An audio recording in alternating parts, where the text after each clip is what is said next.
quand j'ai quitté l'Égypte, je me rendais bien compte que j'avais assisté à un événement extraordinaire qui était le déracinement de toute une communauté 2 fois millénaire, la communauté juive d'Égypte.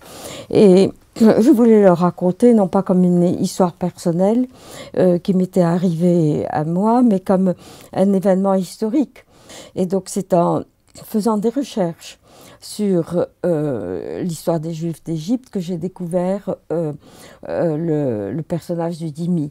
Je voyais que la presse française et européenne était extrêmement antichrétienne et je sentais qu'elle était tout à fait injuste, peut-être inconsciemment, mais qu'elle n'avait pas les éléments pour pouvoir juger de la condition des chrétiens, la condition d'otage. J'ai parlé donc du dhimmi juif et chrétien, j'ai exploré ce personnage avec ses caractéristiques et son évolution au cours de 13 siècles d'histoire.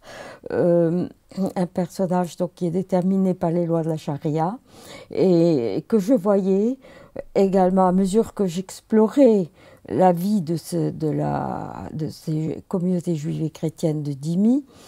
Je voyais les mêmes certaines caractéristiques de l'existence de ces communautés se manifestaient également en Europe. Et donc,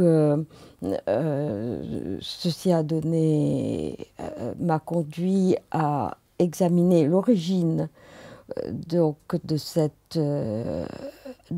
l'importation des éléments de la dhimmitude en Europe et à faire des recherches donc, dans ce domaine et à découvrir Eurabia.